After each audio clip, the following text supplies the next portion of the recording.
What's up, everyone? Shaquille Mahjoudi here for CBS Sports, and you know who this is. He is the UFC's number one ranked bantamweight contender on the cusp of being UFC champion once again. He fights Merab Dvalishvili in the main event of UFC 316. It's right there on the hat. Sugar Sean O'Malley. How are you, sir? Doing well. Cannot complain. How are you? I'm good, man. Thank you for doing this. It's nice to have that sort of pay-per-view atmosphere back next week. Before we get to the fight, I gotta ask, because this was all over my feed, what is going through your mind as you're pranking that guy, pretending to tow his car, and he's there threatening, saying, I was about to sleep your ass. I'm a Golden Gloves champ. I've been to jail for assault. Yeah, that was a long time ago. It's funny. It's kind of resurfacing. People have been asking me about that a little bit, but it just when people don't know, they don't know. So it's in my mind, just giggling a little bit, but also ready to fucking scrap if I need to. Fair enough. Fair enough. You never care. This is why you should always be careful about who you're testing out and about. You put in some work I saw with Israel Adesanya, Mighty Mouse.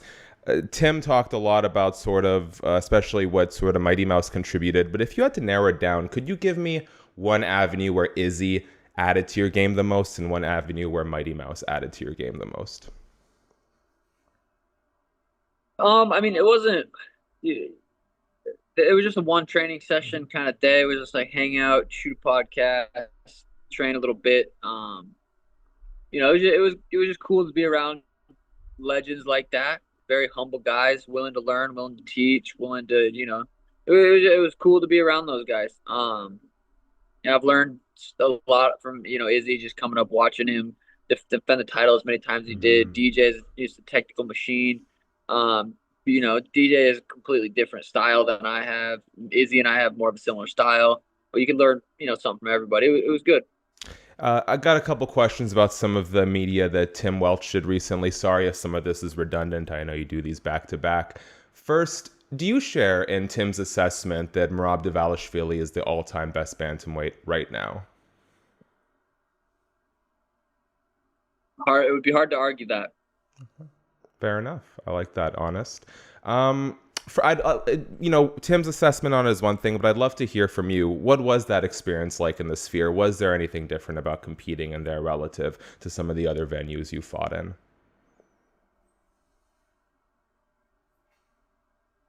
Yeah, I did not enjoy it nearly as much. Maybe it was biased on how the results were, but as far as the actual, from a fan's perspective, it's probably coolest fight UFC ever. Mm-hmm. From my perspective, it was a lot different. It was like a 180, 180 degree kind of atmosphere with the fans and the big screen.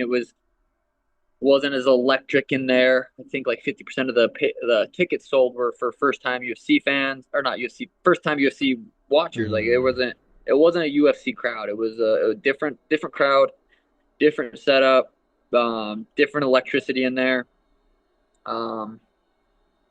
So yeah, I'm excited to get back to a regular arena.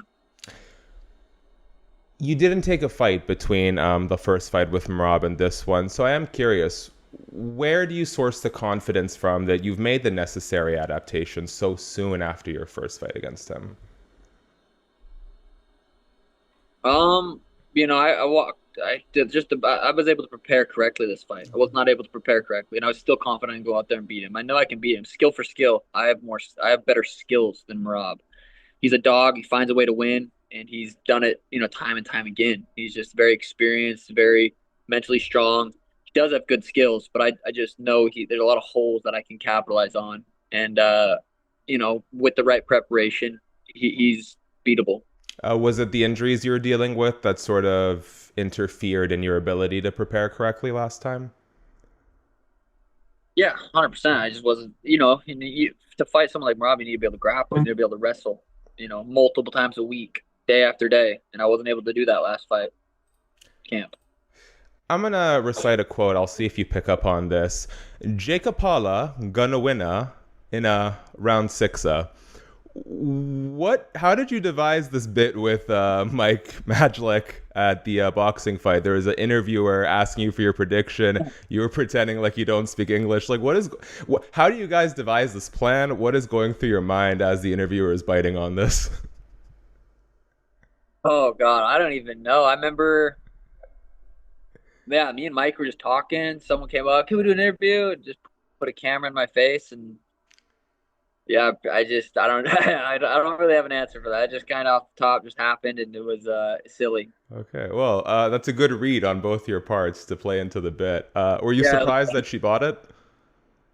I don't know what she was thinking. She might have been going along with it too, also, but kind of confused. But like she was, yeah, I don't really know. I don't. She was probably very confused. Fair enough.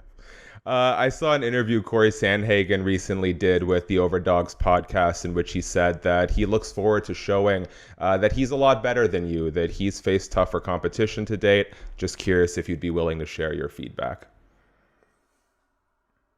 Yeah, Corey's super skilled. Time and time again, he goes out there and shows how skilled he is, grappling, wrestling, striking, all just very, very well rounded. He's definitely one of the best guys in the division. Okay, I like it. I'd love to get your predictions very quickly for a couple of the big fights we have announced. First, could I get your read on how Topuria versus Oliveira plays out? Man, that's one where your heart's telling you, Charles, and your brain's telling you Ilia. It's just that one's a coin flip. Can't count Charles out. Ilia's on an absolute tear.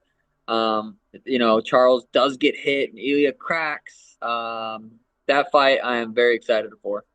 Della Maddalena Makhachev? That's another one where it's just like, I mean, Ilia versus Islam was the fight to make. That was the one. That Mm-hmm. was the fight that should have been done. But we're getting two super fights now instead of just the one. But yeah, Islam, he's always fun to watch. Pound for pound, number one. I think him and Ilia should be tied for pound for pound number one.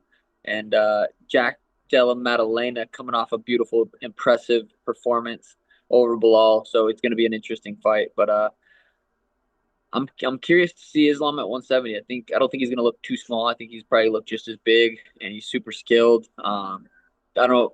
I mean, his striking's so underrated, so it's gonna be a good. Those are a couple good scraps. I think you've always been like fair and complimentary of others, even if you're sort of hyping yourself up or, sort of speaking with bravado. You seem really like focused and chill. Has there been any sort of like mentality shift for you in the last year or so? I mean, just I don't. I mean, I guess I'm just being off social media has probably played a I role was in wondering, yeah. that. Just kind of disconnect from the internet world. It's like a whole nother universe. So I feel like I'm just been disconnected from that, and it feels good. I feel it. I get people like being like, "Yo, you never reply to your DMs. I'm trying to message you." I'm like, "Look, I have to be on for work. If I'm not getting paid for it, I cannot be on Twitter. I cannot be on Facebook. I gotta go live life, right?" Yeah. Perfect segue. You've made a lot of life changes between the last fight and this one. Which of the four following do you miss the most? Social media, gaming, smoking the J, or the self-love, if you catch my drift. Still an official platform. Got to be careful about how I word things. Yeah. Self love. Honestly, gaming with the fellas was one of the most. I had a great call it a career if you want Twitch. Just like gaming with the fellas is always going to be something I look back on and think, holy shit, those were some legendary times. Nowadays, I just don't have the time to do it. I don't necessarily miss it at all. I don't miss any of those things. Um, right now, I feel like not having any of those in my life has been a positive thing. So I really don't miss anything. Nice. I think social media is, you get a nice little dopamine hit, getting that, open that Instagram up, and you just kind of woo hit you. But that's still like an addiction, like where it's like you kill some time, scroll through Insta. It's I definitely don't miss it, but that would probably be the one. It's like social media. It's the weird being on social media for so long and then just cutting it off cold turkey. Fair to say you love Joe Rogan more than you love any of those things, though? I like Joe. Joe's a good guy. Joe's a good guy.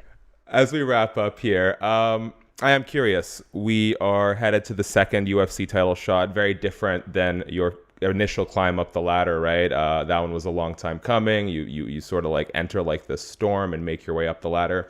What would you say is the most different about this Sean O'Malley looking to win a second UFC title compared to the Sean O'Malley who was working towards that first undisputed belt?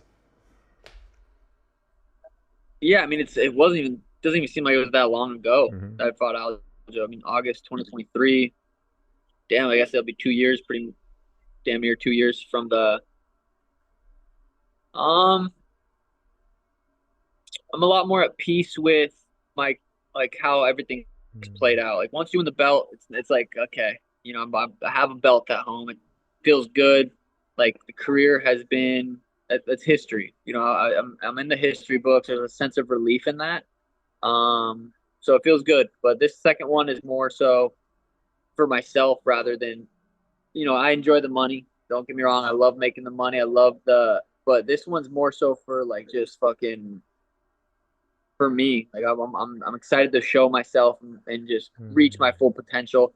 The first one is like you're chasing the belt. You need to get the belt. You got to get the payday. You got to get this. I had that. I had that. It feels good. I enjoy that. I want that more. But this one feels like it's more so for myself. That's really interesting you say that. Alex Volkanovski told me the exact same thing. So it's curious to see sort of the trends between fighters. Last thing, and I'll let you go here. I know you've been playing a lot more poker recently. Would you say, like, does the fighting help with your poker face? Are you better at bluffing because of it? Man, I'm still learning. That Okay. poker is such a tricky one. It's weird when there's such a high level skill in it, but there's also like if you're not getting cards, it's just so. And then someone you're going against is just running hot, and they're hitting every flop, and you're just literally you can't bluff them because they're hitting. They're at the high top pair, and you're trying to bluff, and it's just not working. And it's just fucking. I'm still learning so much about poker, but I've got a couple seven deuces bluffed through, but I'm still working on that. All right, Sean, ahead of your rematch against Merab Dvalishvili on June 7th, excuse me, UFC 316. If there's anything you want to leave the people with, the floor is yours, my friend. Yeah, I mean, tune in. What else are you gonna do Saturday night, June 7th? Ain't nothing else to do. Tune in, buy the pay-per-view, stream it illegally, do whatever you're gonna do. No, don't do that, but you're gonna anyway, so fuck it. But yeah, it's gonna be a good one.